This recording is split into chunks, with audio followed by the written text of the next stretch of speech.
अच्छा जी, बहुत शुक्रिया आपके वक्त का। Always welcome sir. सबसे पहले जो है मेरी क्या औकात है कि मैं क़यामत की प्रेडिक्शन कर सकूं। तुसी वड्डियां वड्डियां गल्लां कर जांदे हो, फिर मैनू तुहानू रोकना पैंदा है। मैनू मैं बड़ा डरपोक आदमी है, मुझे बहुत डर लगता है अल्लाह के सामने खड़े होने से।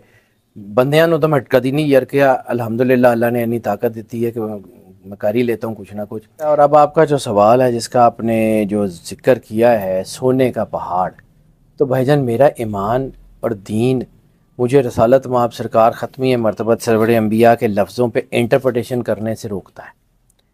जो रसूलुल्लाह ने कह दिया एज इट इज़ एक्चुअली वैसा ही होगा। सोने के पहाड़ का मतलब है सोने का पहाड़, कोई ऑयल नहीं, कोई कुछ और नहीं, वही होगा। और अब आपने देखा है कि फुरात के साथ साथ गोल्ड माइंस मिलना शुरू हो गई, और वो गोल्ड माइंस जो हैं उनके बारे में ये कहा जा सकता है कि वो दुनिया की बहुत बड़ी गोल्ड माइंस हैं। अच्छा, रसालत माब ने कहा था वो सोना जो है वो दुनिया में निफाक पैदा करेगा, और सहाबा कराम की तरफ इशारा करके कहा था कि अगर तुम में से कोई इस वक्त मौजूद हुआ तो वो इस सोने से दूर हो जाए। इसकी वजह से जंगें होनी है, इसी की वजह से तबाही आनी है, और इस वक्त पूरी दुनिया में जो लड़ाइयाँ हो रही हैं वो हो ही रिजर्व्स की वजह से रही हैं। सोना, तांबा, कोयला, पूरी दुनिया में जितने कौमें महकूम हैं वो ज़रा देखिए उनकी तरफ कि वो सारे के सारी नेचुरल रिसोर्सेज से माला माल है, लेकिन गरीब है। क्यों? आप बताएं। सर मैं तो बता रहा हूँ कि वो अल्लाह ने इसको लड़ाई करानी है। दो ताकतें दुनिया में हमेशा से एक दूसरे से लड़ रही हैं। आपका क्या ख्याल है कि ये जो ताकतें जो हैं वो दुनिया में रूल कर रही हैं, ये सारी की सारी, ये जितने जो है वो आप समझ लें कि जितनी सीक्रेट सोसाइटी है जिसने इतनी बड़ी बड़ी सल्तनतें उड़ा दी हैं और जिसने इतनी बड़ी सल्तनत का मैकेनिज्म उड़ा दिए हैं सारे के सारे, वो अब छोड़ देंगी? आपका क्या ख्याल है कि ये सिम्पसन कार्टून में जो चीज़ें दिखाई जाती थी ये कोई प्रेडिक्शंस थी या कोई एस्ट्रोलॉजिकल एनालिसिस थे? ये होगा, वो होगा, फलां जीतेगा, एक एक चीज़ एक्चुअली वैसे ही होती जा रही है। आप खुद देख लीजिएगा, साढ़े नालों चंगी प्रेडिक्शन थे, सिम्पसन कार्टून देता रहा। ऐसे ही है, बिल्कुल सही है। अब इसका जो बाइडन का जीतना भी उसमें है, और फिर जो बाइडन के बाद उसके साथ क्या होना है, कैसे जो है वो कैमला हैरिस ने आना है, एक एक चीज़ सिम्पसन दिखा चुका है और वही हो रहा है। क्योंकि वो दुनिया के रिसोर्सेज पे काबिज है, वो जो चाहते हैं। रसालत माब ने क्या कहा था कि दजाल जो होगा वो दुनिया के रिसोर्सेज पे काबिज होगा। पूरी दुनिया को जानबूझ के पैकेज्ड फूड की तरफ लाया गया। हालांकि जो ओरिजिनल हमारा जो दूध था हम सदियों से पीते आए हैं वो दूध वही था, कोई जरासीम नहीं थे, कुछ नहीं थे, ठीक है। और फिर एकदम से जो है वो कि जी पैकेज दूध, टेट्रा वायरस, हाथ लगाए बगैर फलाना, वो सारा ये सारी पैकेज फूड का कॉन्सेप्ट ये है कि जब चाहेगा रिज़्क बंद कर देगा। जितनी आपकी क्रॉप्स हैं, जितनी आपकी कल्टिवेटेड एरिया हैं, वहाँ पे जो है वो सीमेंट के जंगल खड़े कर दिए हैं, घर बन गए हैं, आपकी कल्टीवेशन लैंड्स ख़राब हो गई हैं, आपकी एग्रीकल्चर सारी ख़राब हो गई है। आप जो है वो हम कहा करते थे ना आज से कुछ देर पहले कि पाकिस्तान एक एग्रीकल्चरल लैंड है। एग्रीकल्चरल लैंड जी है वो कोल अपना आटा पूरा नहीं होन दिया। एग्रीकल्चर लैंड दे विच रोटी खाने के पैसे नहीं है लोगों को। एग्रीकल्चर लैंड दे विच तुहाडे कोल जोड़ा ना कुछ भी नहीं है, कोई इंफ्रास्ट्रक्चर नहीं है आपका। एग्रीकल्चर रिसर्च ख़त्म कर दी गई आपकी, डिलिबरेटली की जा रही है ना। ये दुनिया में क्यों जो है वो कौमें जो है वो डाउनफॉल पे हैं, और चंद इस्टेब्लिशमेंट, इंटरनेशनल इस्टेब्लिशमेंट के चंद जो हैं वो हल्के वो पूरी दुनिया को रूल करें? क्यों? मैंने इसीलिए कहा है कि मैं आर्मागेडॉन से पहले पहले की प्रेडिक्शंस मुझे पता है। ठीक है। आर्मागेडॉन के बाद हज़रत ईसा अलैहिस्सलाम की ज़हूर से, मतलब ईसा ज़ाहिरी ज़हूर से लेके मौला इमाम मेहदी अलैहिस्सलाम के ज़ाहिरी ज़हूर तक मुझे नहीं पता क्या होगा। मैं आर्मागेडॉन से पहले जो 7 साल की जंग है उस तक जानता हूँ। अच्छा जी, आर्मागेडॉन जो है ना वो आम नाज़रीन को बताइए वो है क्या? आखिरी लड़ाई है जिसमें ईसा अलैहिस्सलाम ने दजाल को जो है वो मारना है, और वो ताकतें, आर्मागेडॉन का आगाज जो है वो वहां से होता है। ये आखिरी लड़ाई, आखिरी, हाँ, आर्मागेडॉन आखिरी लड़ाई है। उसके बाद दुनिया में सिर्फ और सिर्फ एक ही दीन होगा और वो होगा इस्लाम। आर्मागेडॉन से पहले जो 7 साल की लड़ाई है उसमें इन फौजों ने लड़ना, और आर्मागेडॉन में ईसा अलैहिस्सलाम के लश्कर ने लड़ना है। बिल्कुल ठीक है। आर्मागेडॉन से पहली जो लड़ाई है उसमें फिर ये वर्ल्ड वॉर 3 के इशारे हैं, इसमें बहुत सारी चीज़ें हैं जिसके बारे में रिसालत माब ने कहा था। मैं बार बार आपको जिक्र करता हूँ कि आप सिर्फ ग़ज़वा हिंद में फंसे हुए हैं कि जी ये इंडिया पाकिस्तान की लड़ाई है, इसमें बहुत सारे बड़े स्टेक होल्डर्स हैं। कॉन्स्टेंटिनोपल को इस वॉर में आप निगेट नहीं कर सकते। और वो जो रसूलुल्लाह ने कहा था कि जब तुम इंडिया के सरदारों को, इंडिया के बादशाहों को जंजीरों में जकड़ के लाओगे तो ईसा इब्ने मरियम को अपने दरमियान पाओगे। तो वो आर्मागेडॉन से पहले ही होना है ना। बिल्कुल सही है। वो लड़नी है, शहादतें होनी है, लोगों ने मरना भी है। फिर वो जो कहा जाता है कि जी 100 कोत दीवा बलेगा, तो 100 कोत दीवा उदों ही बलेगा ना जब आबादी नहीं होएगी। जब ये पूरी दुनिया में एटम बम जितने भी हैं, आज जो है ये दुनिया के सर्वेज ये कह रहे हैं कि पूरी दुनिया में इतना असला है कि इस दुनिया को 30 मरतबा तबाह किया जा सकता है। अच्छी है। तो इतना असला मौजूद है तो उन्होंने की करना, वो शबरात के मनानी है, की करना है। बिल्कुल सही है। शाह जी, एक क़यामत की निशानियों में से जो एक ये भी थी कि बकरियां चराने वाले जो चरवाहे हैं वो बिल्डिंगें, इमारतें बनाने का मुकाबला करेंगे और खित्ता अरब जो है वो सरसब्ज़ो शादाब होगा। क्या ये पूरी हो चुकी है, ये होने वाली है? सर और आपको क्या नज़र आ रहा है? रसूलुल्लाह ने कहा था ऊंट चराने वाले बड़ी बड़ी इमारतों में आपस में मुकाबला करेंगे। सर क्रीक टावर, बुर्ज दुबई, बुर्ज खलीफा, नियोम सिटी, और मुकाबलेबाजी पूरी गल्फ में एक दूसरे से बड़ी बड़ी बिल्डिंग्स बनाने का खप्त सवार हुआ है। सऊदीया में गंदम अवकाश करनी। ठीक है, ये सारा कुछ कुदरत की तरफ से है और ये होना ही होना है। इसका मतलब क्लोज टू क़यामत। सर क़यामत कब आएगी मुझे नहीं पता, मैं बड़ा क्लियर कट कह रहा हूँ, मैं क़यामत की बात कर ही नहीं रहा। निशानियां पूरी हो चुकी हैं और क्या। रसूलुल्लाह सल्लल्लाहु अलैहि वसल्लम से जब लोगों ने पूछा कि क़यामत की निशानी, उनका क़यामत की सबसे बड़ी निशानियों में से मेरा तुम्हारे दरमियान होना है, मेरे बाद क़यामत का ऐसे इंतज़ार करो जैसे तुम्हारी उंगलियां एक दूसरे के साथ हैं। रसालत माब ने कहा दिया था कि मेरे बाद अब नबी कोई नहीं आना, अब इसके बाद सारा निज़ाम लपेटता ही जाना है। तो रसालत माब सरकार ख़त्मी मरतबत सरवर अंबिया सल्लल्लाहु अलैहि वसल्लम इस कायनात का सबसे ज़्यादा अरूज था। अब कायनात जवाल की तरफ है। अब ये कितनी देर में जवाल पजीर होती है अल्लाह जाने, होता रसूल जाने, सानू की पता है। लेकिन ये होगी साइंटिफिक। हाँ, ये होगा सारा साइंटिफिक। जैसे अल्लाह चाहे तो किसको क्या नहीं कर सकता। अल्लाह ने तो जान निकालने के लिए भी मलकुल मौत को मुकर्रर किया हुआ, तो किसी ना किसी वसीले को उसने रखा होता है। शाह जी, ये जंग हमारे वाले खित्ते में लड़ी जाएगी? सर ऑब्वियसली मैंने आपको उस दिन कहा था कि मुझे लगता है कि ये जो पानियों में जो आग के शोले जो हैं वो सिर्फ साउथ चाइना सी में नहीं है, मुझे ये कॉन्स्टेंटिनोपल के साथ साथ और मुझे गवादर वाली साइड के ऊपर, क्योंकि गवादर और ये अरब बिल्कुल आमने सामने है, तो ये मुझे ये खित्ते में आग लगती हुई नज़र आ रही है।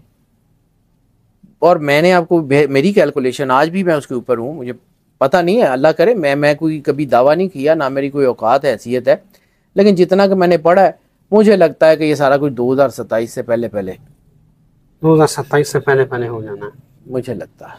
शाह जी, अभी तो फलस्तीन को देखें, मार पड़ रही है। बैतुल मक़दस का फतह होना भी तो एक निशानी है।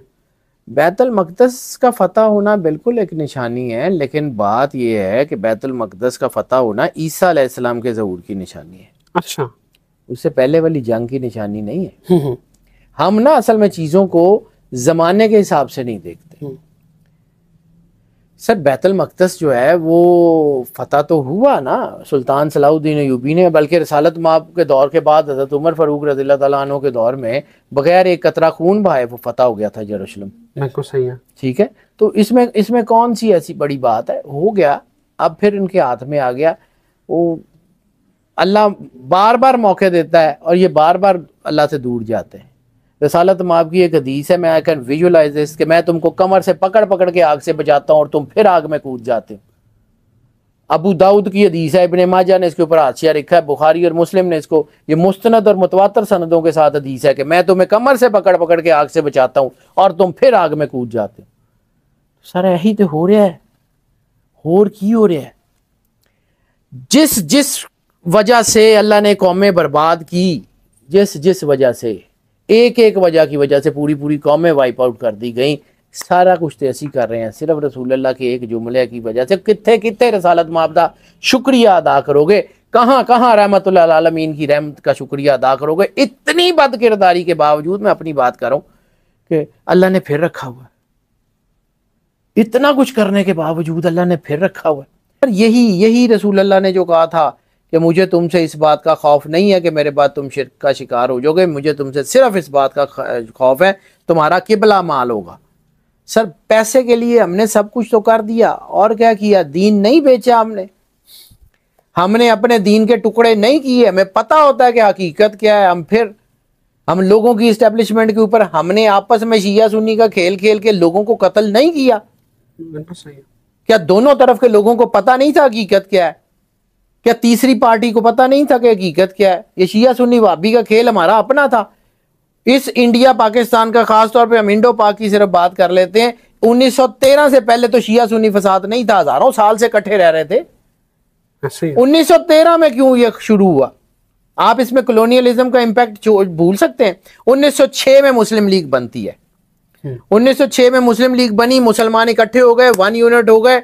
फिर उन्होंने देखा कि वो हुए है कि कीता है, तो मुसलमान इकट्ठे हो गए, तो चुक लेंगे। मुसलमानों को तोड़ा गया, फंडिंग हुई, मैं कहता, मुसलमानों को तोड़ा गया। यूनियनिस्ट पार्टी ऑफ इंडिया बनी, जिसके बारे में अल्लामा मोहम्मद इकबाल ने कहा था कि देवबंद हुसैन अहमद इंचे बोला जबीस, कि देवबंद जैसे इतने बड़े मदरसे से हुसैन अहमद मदनी जैसे मौलवी आएंगे। सरूद बरसल मिंबर के मिल्लत अज वतनस चे बेखबर से मकाम मोहम्मद अरबीस, कि रसालत माब सल्लल्लाहु अलैहि वसल्लम के मकाम से ही बेखबर है। ये मिंबर पे खड़ा होकर ये कह रहा है कि जी मिल्लत का जो है, हमारा मुसलमानों का ताल्लुक मिल्लत से है, हम हिंदुस्तानी है। पहले वो रसालत माब सल्लल्लाहु अलैहि वसल्लम की ज़ात अफाकी ज़ात है। मुसलमान कहीं भी होंगे एक हैं, लेकिन उनको तोड़ा गया। फिर हमें नेशंस में फिर उसमें बदला गया, ताकि ये मुसलमान कहीं अपने रेनेसेंस पे खड़े ना हो जाएं। सबको पता था क्या हुआ। 1900 जो है वो 8 में यूनियनिस्ट पार्टी ऑफ इंडिया बनी। उसके बाद क्या हुआ था कि हमारी सारी बड़ी किताबें उठा के वो समुंदर में जहाज ले जाया जाता है। अहम किताबें ब्रिटिश लाइब्रेरी में चली जाती हैं, बाकी समुंदर में जहाज डूब जाता है। यहाँ पे प्रेस छपते हैं, हमारी किताबें रीप्रिंट होती हैं। सानू तो इतनी तौफीक ही नहीं हुई कि किताबें पढ़ लिए। हमारी किताबें हैं बैरूत में छपती हैं तो और हैं, हिंदुस्तान में छपती हैं, खासतौर पर वो नवल किशोर कानपुर वाले में छपती हैं। और फिर वो किताबें छपती हैं, फिर लड़ाई शुरू हो जाती है। फिर सबसे पहले लखनऊ के इमाम बारगाह को आग लगती है, उसके बाद शिया सुन्नी फसाद आज तक चल रहे। सर हम उसका इंपीरियलिज्म का जो है वो बोया हुआ बीज काट रहे हैं। इन्नी अकल होंदी तो असीं खलो जांदे। शाह जी कहते हैं कि इमाम मेहदी का ज़हूर हो चुका है और वो गैबत में है। सही सही है, और क्या है। इमाम मेहदी अलैहिस्सलाम का हुक्म है, मौला हसन अस्करी अलैहिस्सलाम के बेटे हैं, गैबत में चले गए थे, ज़हूर भी हुआ दरमियान में।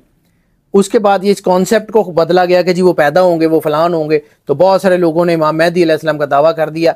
सर मैं इस बात के ऊपर आता ही नहीं हूँ, कौन होंगे कैसे होंगे। मौला इमाम मेहदी अलैहिस्सलाम तशरीफ लाएंगे ना, लाएंगे तो कुछ ना कुछ तो ऐसा करके दिखाएंगे ना जिसे पता लगेगा कि वो इमाम मेहदी अलैहिस्सलाम। तो फिर जब वो आएंगे ना तो अल्लाह खुद से कुछ ना कुछ फैसला कर लेगा। उसके ऊपर वक्त ज़ाया करने की बजाय उस पर काम करें जो आपके हाथ में। बिल्कुल सही है, उस पे काम कर लें। मौला इमाम मेहदी अलैहिस्सलाम जब तशरीफ ले आएंगे ना, वो अपना आप खुद मनवा लेंगे। जिस तरह रसूलुल्लाह की जो है ना वो कंधे के ऊपर मोरे नबूवत थी ना, तो मौला इमाम मेहदी अलैहिस्सलाम भी मोरे मेहदियत लेके आएंगे। वो खुद ही पता लग जाएगा, वो छोड़ दें किसी को, वो कैसे होंगे, कौन होंगे, कैसे आएंगे। इसके ऊपर हमने बहुत जो है ना वो जो है वो करा लिया, डिस्कशन करानी है। सर वो काम करें ना। आपका किरदार है, अगर इमाम मेहदी अलैहिस्सलाम, मैं तो अपने आप को बहुत डरता हूँ जी। मौला इमाम मेहदी अलैहिस्सलाम तशरीफ ले आए तो वो कहेंगे चलो भी आओ, मेरी किरदार, मेरी ये हैसियत है कि मैं उनके सामने जाके खड़ा हो सकूं कि मौला मैं आपकी फौज में आना चाहता हूं। मेरा करतूत है, मेरी औकात है। तो जब मेरी इतनी औकात नहीं है तो मैं बड़े बड़े दावे क्यों करूं। मैं उतना काम कर लूं जितना मैं कर सकता हूं। सर करबला गुजर गई है, जिसके ऊपर आनी थी गुजर गई, अब सिर्फ कर भला रह गया है। अगर किसी का भला कर सकते हो तो कर दो, नहीं तो रहन दो, जान छुड़ाओ। खेल सिर्फ इतनी है, सिर्फ और सिर्फ इतनी है कि अल्लाह और उसके रसूल के वफादार रहें। अल्लाह और उसके रसूल के वफादार होने का मतलब है कि आपने मसलक की बुनियाद पर किसी को कत्ल नहीं करना, किसी का बच्चा नहीं मारना। मैंने एक किताब पढ़ी, आपने मुझे छेड़ दिया, ये मेरा बड़ा कोई टची टॉपिक, ऐसे ही छेड़ देते हैं, बात कहीं से कहीं चली जाती है। प्रताप अखबार में खबर छपती है कि मुसलमान सारे के सारे काफिर हैं। जिम्मेदार अखबार था और एक दो और थे, द हिंदू, इन्होंने भी उस खबर को छाप दिया। जब ये खबर छपी तो पूरे इंडिया में भूचाल आ गया। अब अहले तशरीह के उलमा भी अदालत में चले गए, अहले सुन्नत के उलमा भी अदालत में चले गए, अहले हदीस के उलमा भी, देवबंद के भी, बरेली के भी चले गए। प्रताप अखबार, ये मैं कोई पुरानी बात नहीं कर रहा, पाकिस्तान बनने से पहले की, हमारी किताबों में पहले होता था, आजकल तो ये निकाल दिया हुआ है क्योंकि ऐसी पाकिस्तान की तारीख तो हमने पढ़ानी छोड़ दी है। जब ये खबर छपती है तो इंडिया में भूचाल आ गया, केस हो गया, जज के सामने केस किया। प्रताप अखबार का जो एडिटर था उसको बुलाया गया कि जी ये आपने क्यों खबर लगाई? उसने कहा जी मैंने मुसलमानों के कहने पे लगाई है। जज ने कहा जी मुसलमानों के कहने पे क्यों लगाई है?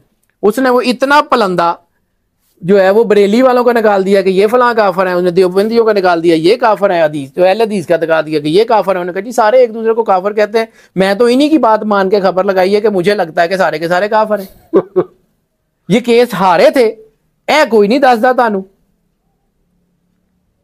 ये प्रताप अखबार आज भी शायद छपता होगा, दी हिंदू तो छपता है, प्रताप पता नहीं छपता है कि नहीं छपता इंडिया में, लेकिन ये प्रताप अखबार और जिम्मेदार अखबार उस दौर के वाकई बड़े अखबार थे। मौलाना जफर अली खान का था शायद ये जिम्मेदार अखबार, मौलाना जफर अली खान। ठीक है, तो ये उस वक्त तक तो हम ये गेम करते रहे।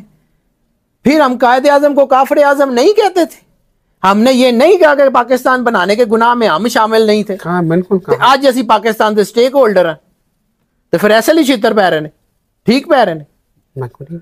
अल्लाह की किताब में जहां जहां शिरक का है ना वहां अजाब अजीम का लफ्ज है, लेकिन जहां जहां मुनाफिकत का है ना वहां उठा के देख लीजिएगा। को मेरी थोड़ी सी कुरान पाक मैंने पढ़ा तो मुझे आता है थोड़ा सा, वहां अजाब अलीम है, दर्दनाक अजाब।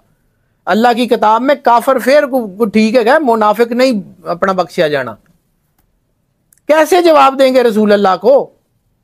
कैसे? ये उसको कहते हैं कि जी अपना वो टॉपिक से हट जाएगी बात, आपने छेड़ दी, लेकिन क्या करूं। रसालत माब सरकार खत्मी मरतबत सरवर अंबिया ने कल को कहा कि जी वो फलाने ने तो मेरी जो है वो तौहीन की थी तो तुमने उसको मार दिया, उसका सारा कुछ कर दिया, तुम लोग जो मेरी तौहीन करते रहे उसका जवाब कौन देगा? वो तुम्हारा किरदार, तुम कलमा पढ़ के मेरे दीन के साथ नहीं थे, तुमने मेरी तौहीन नहीं की, तुमने लोगों के ऊपर मेरी तौहीन का जाली इल्जाम लगा के जो है वो किया, तो तुमने मुझे जवाब नहीं देना?